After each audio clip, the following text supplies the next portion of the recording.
नमस्कार, सखोल न्यूजमध्ये आपलं स्वागत. पाहूयात आजच्या ठळक घडामोडी. सांगली माध्यमिक शिक्षक संघ आणि शासकीय निमशासकीय कर्मचारी शिक्षक सहयोगी संघटनांच्या वतीनं 9 ऑगस्ट क्रांती दिनाचं औचित्य साधून प्रत्येक जिल्हाधिकारी कार्यालयासमोर एक दिवसीय निदर्शनं करण्यात आली आहेत. दरम्यान विधानसभा निवडणुकीच्या आचारसंहितेपूर्वी जुन्या पेन्शनचा आदेश पारित करण्यात यावा, अन्यथा बेमुदत बंदचा इशारा जिल्हाध्यक्ष हाजीसाहेब मुजावर यांनी दिला.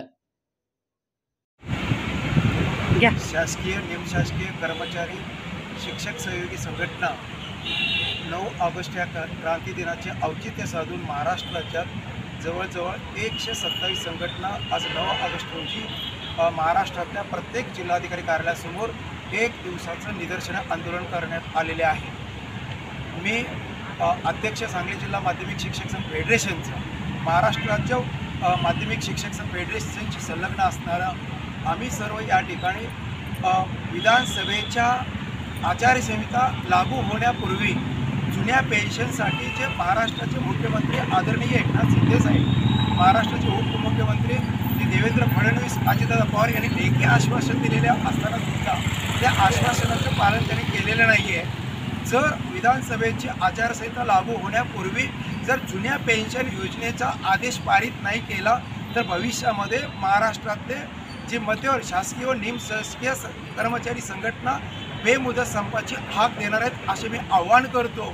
आणि आम्हा सर्वांना 1 नोव्हेंबर 2000 पूर्वीचे जे लागलेले ज्यांची जाहिरात होती आणि 1 नोव्हेंबर 2005 नंतर लागलेले अंशतः अनुदानित म्हणजे 20% असू दे, 40% असू दे, 60%, 80% सर्व कर्मचाऱ्यांना सरसकट जुनी पेन्शन योजना लागू करावी या प्रमुख मागणीसाठी आम्ही सर्व आज जिल्हाधिकारी कार्यालयासमोर इथं आहोत. आणि एवढीच मागणी आहे की विधानसभेची आचारसंहिता लागू करण्यापूर्वी तो आदेश पारित करावा आणि जर आदेश पारित नाही केला तर नजीकच्या काळामध्ये आम्ही सर्व मध्यवर्ती संघटनेशी संलग्न असणाऱ्या सगळ्या संघटना बेमुदत संपवल्या जातील. जय हिंद, जय भारत. राज्य सरकारी निमसरकारी जिल्हा परिषद शिक्षक शिक्षकेतर समन्वय समितीच्या वतीने आज राज्यभर क्रांती दिनाच्या निमित्तानं निदर्शनं करण्यात आली. केवळ या निदर्शनामध्ये प्रामुख्यानं मागणी आहे ती म्हणजे सर्वांना 2005 नंतरच्या कर्मचाऱ्यांना जुनी पेन्शन लागू करा.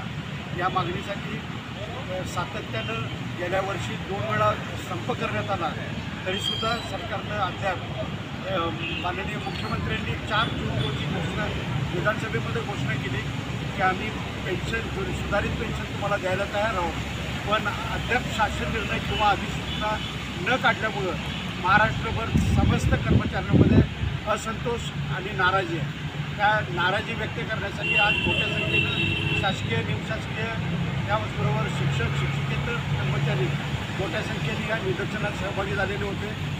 आमची मागणी एकच आहे की ताबडतोब विधानसभा विसर्जित होण्यापूर्वी नवीन लोकांना जुनी पेन्शन लागू करावी एवढी मागणी आमची रास्त आहे. आणि जर त्यात सरकारनं निर्णय नाही घेतला तर येत्या काही दिवसांमध्ये मोठा संप या राज्यामध्ये होईल.